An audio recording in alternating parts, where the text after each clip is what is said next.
Dan David's an American money manager, and he's the co-founder of Geo Investing. He's also a whistleblower and was featured in last year's award-winning film, The China Hustle. Dan exposed endemic fraud. China is full of it in their financial and other business dealings with the West. He also pointed out that this fraud is enabled and abetted by American firms and banks. Dan uncovered something like $15 billion worth of fraud. Listen to Dan David. So we hired researchers to go on the ground in China, and we investigated 30 companies. And our researchers came back and said the short sellers are wrong. They're understating the problem. Fraud is out in the open. These factories are Potemkin villages.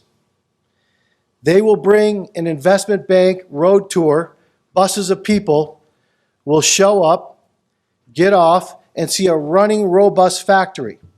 They get on the bus, they leave, the next day, factory shuts down. They're all temporary workers.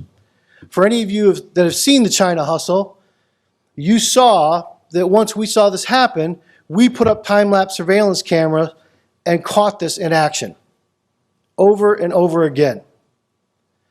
So nobody from Flint, Michigan had 12 companies delisted from our exchanges and exposed $15 billion in fraud.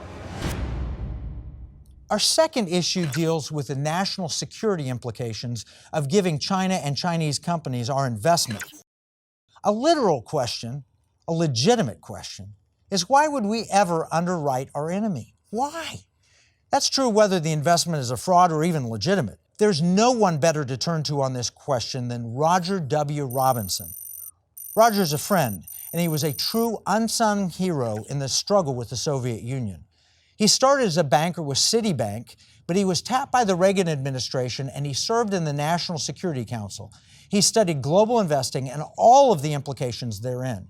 His work has been used to stop terror funding and awaken investors about how their money might be used against us. He's also one of the early voices on the China issue at the CPDC, Committee on the Present Danger China. Let's listen to Roger Robinson. But we estimate that there's about 700 Chinese companies, most of them in the less regulated, less transparent over-the-counter market right now, about 86 or 90 in the New York Stock Exchange, maybe 65 or so in NASDAQ. Of course, these numbers are a year old, so you can be sure it's higher still.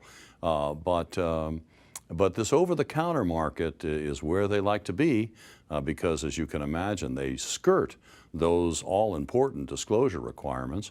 And there's never been a screening mechanism that's been sensitive to national security abuses, human rights concerns. That's never seen the light of day. So China has had a free lunch program on these two material risk categories. And as a consequence, they've sent in a number of what we could politely term high-risk companies. What is less polite would be outright bad actors who are endangering our national security and who are serial human rights abusers.